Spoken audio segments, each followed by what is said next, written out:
Yeah, we're back, and this time with something kind of special. Something kind of stands out in this book. So this is the 1982 Ford Facts book. Well, messed that up already. Ford Facts book. It's the Mercury Lincoln version. It says right here, actually, Lincoln Mercury, as opposed to prior all other Ford ones that they'll just say Ford. Sometimes they say it twice. So this one is only for the Lincoln and Mercuries. And down here at the bottom, you can see it says Advanced Edition.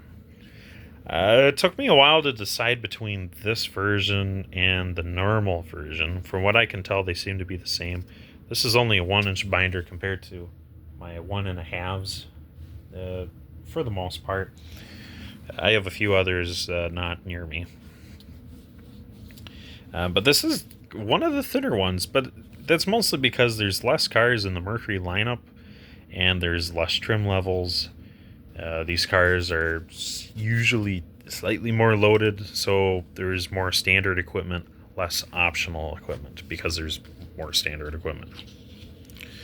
So there's, by and large, a lot less content to be had inside of these.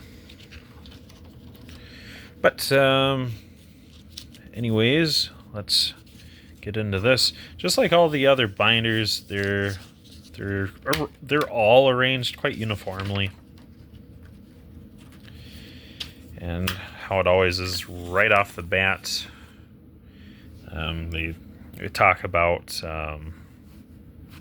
there would usually be like a general information tab right up front. This one is no such thing.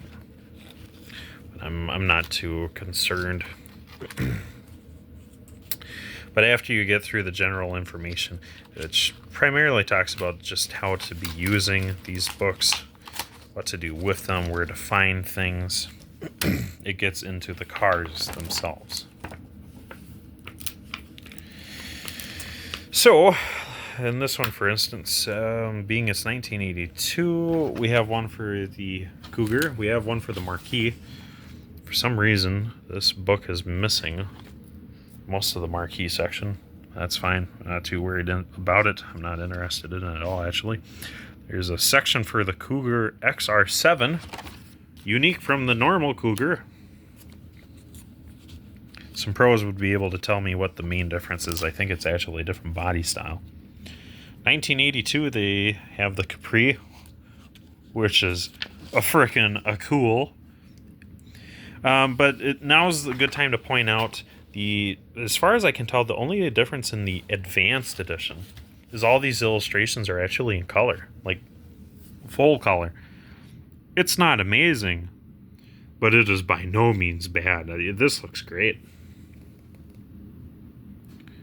Yeah, especially when you get one of these fancy RSs with those crazy wheels. I've never seen one of those on a Capri outside of this photo, actually. Rare extra hood scoop. A lot of cool stuff. But that's not really what we're here for, so we're going to skip ahead. They got the Zephyr. But it's 1982, and we're the EXP ERT, so we're interested in the Lynxes and the LN7s.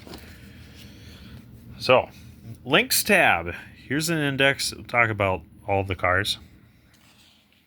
Or all the features of the cars and what pages you need to be finding those on. So how they start out, all of these, for each tab of car, they start out promptly with what's new for this year. Well, there weren't very many changes from 81 to 82.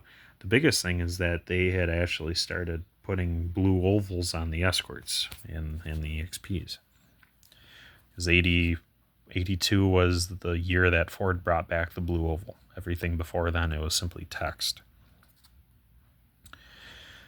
Several new functional features and a number of appealing new options, all aimed at making 82 an even bigger year of the cat. This is cool. In the 80s at Mercury headquarters, Every year was the year of the cat. Yeah. So it talks about the Lynx in pretty good detail. Each of the trim levels, some of the technical features. You can also order up a new 4.05 final drive ratio for the wide ratio 4-speed. Makes it pretty quick. That would be replaced the following year, 1983, with a close ratio 4-speed. These are each... Pretty sure each of these are the... these are the body numbers. So the number for the 3-door hatch is a 63. The body code for the 5-door is 64, and for the wagon is 65. 82, first year of the 4-door. That's right. It says 5-door here and it says 3-door here, but essentially, if you're someone say a 2-door Escort, we're talking this one, and if you're someone say 4-door, it's that. Wagon is that. So because of that, I just say coupe, sedan, wagon. Boom. Done. Easy peasy. So new features. We now have a new 5-door hatchback body style. And it's fascinating because they were able to take the 2-door, simply shorten the front doors, so they used the wagon front doors. They kept the rear hatch of all things. And they were able to do that and actually make a 4-door sedan out of the thing, using the same hatch as the 2-door. Very impressive design-wise. I really think the 4-door was just an afterthought that happened to have all the stars align on the year of the cat. A new base series option. Yeah, so there might, if I'm reading this right, I don't think there's a base level Lynx anymore. I think the base level is now L and then LS. Some of this information: 2-inch diameter exhaust replaces the 1 7/16 exhaust. That's a big deal. So that probably alone is the difference in horsepower. If you look at the 81 versus 82 stats, now in 82 there was a high output engine available later in the year, but from the get-go there is a difference of horsepower. Like the 1981, the normal 1.6 only has 65 horsepower, but in 1982 they all have 70. 80 if you have the high output. Well, if they enlarge the exhaust that much for 82, yeah, I'm sure that would free up 5 horsepower. We got a few more additions and subtractions and altercations across these cars. Light spruce metallic. If you ever see a car in that color, it's extremely rare. I believe it's only this year. Maybe it's in 1981 too. But either way, it's extremely rare. And then we're into the each of the body styles. For the most part, it's each page is dedicated to a trim level. So we have the base car here, but up top, it worked out pretty good because they're able to show each of the body styles in each of the trims. So as a viewer, you're able to get more bang for your buck. There's a long list of standard features here. We'll just hover for a minute before we move on. But you're welcome to pause so that you can view it all in better detail. The Lynx L trim. So one step up off the base.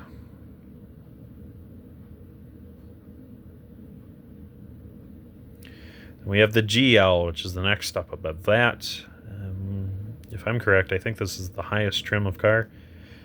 For an Escort, this would be the GLX trim. And then we should have... Oh crap, geez, we even have a GS. Oh, good grief, we even have an LS. Oh. See, that's how bad I am with the Escorts, and in particular, the Lynxes. These are pretty rare dogs. And if we go back a little bit, you can actually see some of these changes. Painted B pillar versus over here, we now actually have a chrome or maybe even stainless or aluminum. Mostly Escorts, these are aluminum. B pillar panel surround, we get white wall tires, fancy wheels. A lot of cool features that the prior car did not have. Upgraded sound package. Oh yeah. Then we have the Lynx LS. And we're really high in trim now. I mean, 4 levels of trim, and we haven't even gotten to the performance model. Performance, all right. So take in this photo. This is extremely rare photo of the Lynx RS.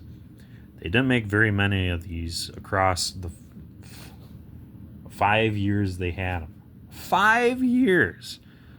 And you'd be lucky to find 2 photos of each year out there. These early ones, they were painted quite special. This is very reminiscent of the 81 SS package. It would be the same color combo, but the stripes would be right across this bumper line here. But on the RS, very cool. Sweeping these fenders and rockers, just like a AMC AMX ironically at the same time. A lot of unique features for the RS, being it's the performance edition, but nothing too crazy. At this point in time, the most performance you can get out of one of these cars is if you have the 1.6 high output to grant you that extra 10 horsepower. Interior trims, so don't be deceived here. These aren't actually 3D samples, or 4D samples, I should say. But these are very good photos of the actual samples, side by side with the real thing. These are extremely close. But they list out each of the seats, colors, and shapes available. But pretty much what it boils down to for the most part is if you have vinyl or cloth and vinyl, and we'll get into just the couple sport options available. In these 2 shapes, we have high backs and low backs. That's basically it. But we do have some more unique cloth patterns for the most high of trims. You can see that here. And then there is also shearling and weather. So if you hear someone say sheepskin or woolskin or lambskin, it's this. It is exactly that. If you've ever touched a sheep in person, it's this. But it is very soft, but that's exactly what it feels like. And then it'll actually go and list out all of these different interior combinations for whatever car trim level you're looking at, and it is organized by trim.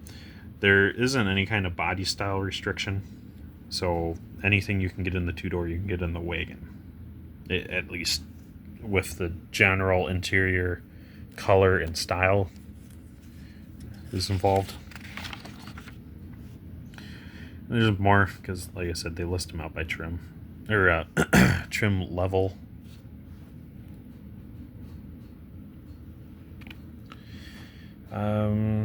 They do point out, do a pretty good job going through each of these drawings, pointing out a large number of exterior differences between these cars. Things like that B pillar I was talking about. We'll hover over that so you can view them in the whole. They're the biggest things to tell apart which trim you're looking at in a photo of these cars. And like I said, these are crazy comprehensive, so suddenly this list is getting extremely long.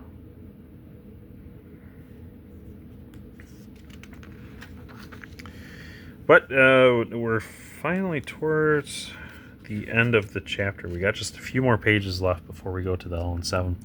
Each of these, towards the end, they have a very detailed mechanical drawing of the entire instrument cluster, including the lower instrument cluster, and details of all the gauges. And the detail is insane. They label all of these, and they do a good job describing all of them. It's phenomenal. They just showcase each of the steering wheels at this point in time. There's only the two. There's the cheapy, I call it the 81 wheel, because if you didn't have cruise control in 81, you had this. But for 82, you'd start seeing a bunch more of the steel stamped sport wheel. I don't know if they'll mention that in here or not. And maybe it was only an Escort thing and not a Lynx thing. Here's each of those final drives for transmissions. All the dimensions of each of these cars.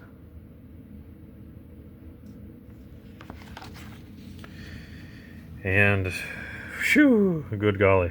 List of options. And, you know, this is an interesting time. The trim levels is kind of new for these cars. Now, I shouldn't say that it's kind of new for these cars. It's new for the Escort and EXP. It hasn't even happened yet for the EXP and LN7 is what I meant. But it's here for the Escorts and Lynxes, and there's so many trim levels to the Lynxes you saw. And they didn't really have equipment sets or option groups. There wasn't too many groups. It was mostly individual options. So for 82 and 83, it was kind of the most number of options you could actually have on any of these cars.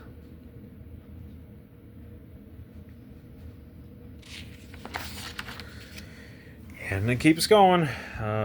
But these do take up a lot of space because they have these nice little tables here underneath each of them showing which cars are available to have them. Mostly optional. I don't think they list any standard here. Most of them are optional, but anything with NA you can see just is not available.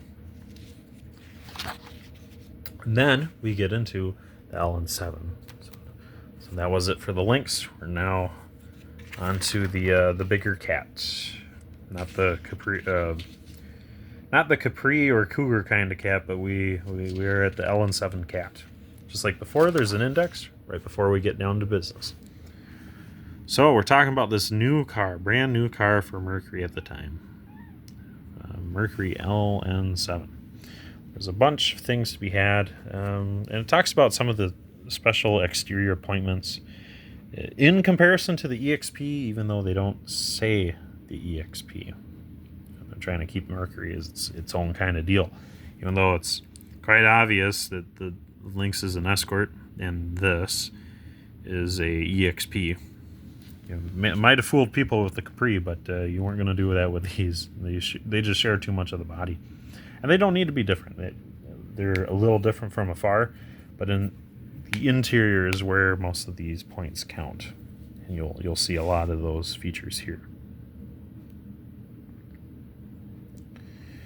I won't spend too much time with those. It's kind of common knowledge, but they do brag about the aerodynamics of the LN7. The bubble back frog eye car has a pretty impressive 0.36 drag coefficient. At this point in time, it's like top 20 in the world. And standard equipment. Exterior, inside and out. More of the bragging rights for standard equipment comes from the interior with this. This is back when Mercury's actually would be better outfitted, better equipped than their Ford counterparts. So you can see here that you actually have kind of premium seats across the board. You don't really have any really cheap ones except for the full vinyls. Even still, they're not that bad. The shame, though, they don't show every color. That's my one complaint with this book. Is it does show the colors it shows are in incredible detail, and they do show a photo in every place where there could be one, but they don't show each of the colors. We're not seeing the bittersweet compared to the red. That's a huge difference because a lot of photographs of a bittersweet interior, which is a mango orange, you can't tell apart from a red and photos of a red interior, which is just plain red. That would be like this here. Bittersweet orange, plain red. Huge difference when you have them side by side, but seeing it for the first time, you'd have no idea. Then we get into the exterior and interior trim colors and packages. So just like the Lynx setup, this is kind of the same function, but there's no trim levels to the LN7 in 1982. There would kind of be one for 83, and then by then the LN7 is done after that. So they have everything into this one chart here. It's very compact, very neat and tidy, very comprehensive. And they list each of the two-tone available exterior colors. Next page, again, we have a pretty good diagram with all the exterior features labeled, and then they show the special two-tone option. Now, there is a two-tone option where it's whatever color you want, say like it's blue or green or red, but then the bottom is black. This is the other two-tone combination. Like I said earlier, where like if half of the car is dark blue and the other half of the car is charcoal, is the car blue or charcoal? So that's why they denote these separately. There's that stamped sport steering wheel I talked about. That's what was standard in all EXPs and LN7s, unless you had cruise control. Top here, another great illustration and diagram of the entire dashboard and lower cluster, lower console, I should say, center console. And it's just like the Escort one. The big difference is you will have these speaker grills. So no matter what EXP or LN7 you had at the time, you were getting speakers in these corners, even if you didn't have a mono one in the center. And you always had a full center console versus the Escorts. They often didn't have that. It'd be a pretty rare option. Wheels, there were some options. These TR ones, they take a special size tire. They take a 365 millimeter diameter tire. Very, very special and very out of production. Making those wheels essentially paperweights. Then they list each of the engine options, which this book must be early 82. So cars that were made in early 81 sold off as early 82 models. There's no 1.6 high output, just the plain 1.6 in the 2 4-speeds and the 1 automatic, all as option. Dimensions and capacities. Very large cargo capacity in this car compared to the Escorts. The Bubbleback EXP and LN7 actually has the highest cargo capacity of all the cars except the wagon. The wagon is only slightly better. Some more chassis specifications. And then we get into options. So unlike the Lynx option set, this one, there's no trim level for LN7, so there's no cluster of trim levels marked, available and not. So here they just list all the options, and each of these 3-digit codes are the codes for each of those options. And just like that, it's done. I mean, even though this looks like a small option list, you have to keep in mind, one, these cars are pretty much loaded from the factory. Like for door mirrors, if we even see that in here, we probably won't. Because I'm pretty sure all LN7s came with 2 remote mirrors. These guys. As opposed to the Escorts that would only come with 1 or 2 shaving mirrors. Sometimes 1 remote mirror. Very rarely 2 remote mirrors. It's just as an example. And I had pointed out the speakers in the dashboard that are always there, whereas Lynx would have coin holders. So we leave the LN7 page, And we put most of the Lynx and LN7 stuff behind us as we get into general technical information across the whole Mercury lineup. And we see a full comprehensive list of each of the engine and transmissions available, which is pretty neat. Our cars are, of course, the smallest one at this time. They talk about their new 3.8 liter. So this would be the, I think the 351 Windsor, but then they they shrunk the casting to eliminate 2 cylinders, and then boom, we made a 3.8. Put that stuff in a truck and smoke it. So that's what they did. High specific power output to displacement ratio. Yeah. This engine offers a specific... Oh, so they're still talking about the 3.8. So the 3.8 at the time has the best power to displacement out of every engine except for the little CVH. The little CVH rated at 80 horsepower. This 3.8 was is only rated at about 110ish, I suppose. So not too much to compare to. But eventually, as cars get closer and closer to 4 cylinders turbocharged, it was kind of a bigger deal. We could talk about the transmissions a bit more here. Some of the cargo capacity things and liftgate features, like the double opening hatch, is very neat. That's I think that was a kind of a change actually. It says Cougar, so I guess the Cougar could come in a wagon body style.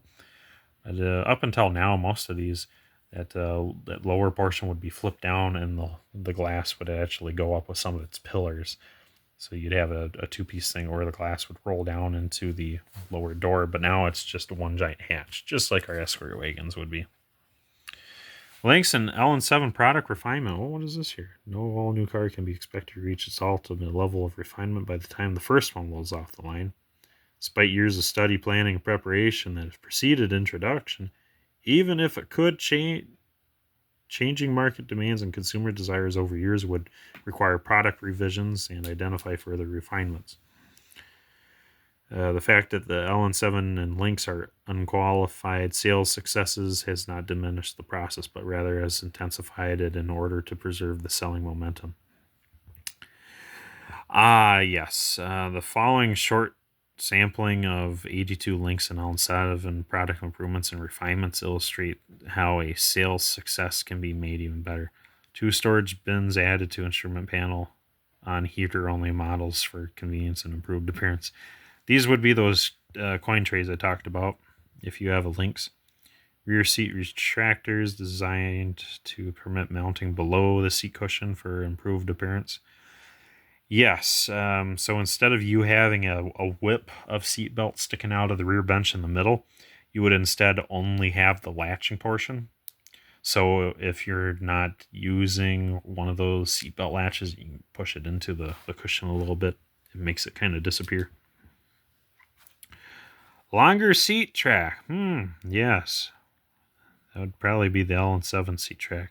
I do have a video comparing all of the seat tracks, and there are limiters on some of these versus others. Inside hood release, handle moved, outboard 1 inch to minimize catching on clothing.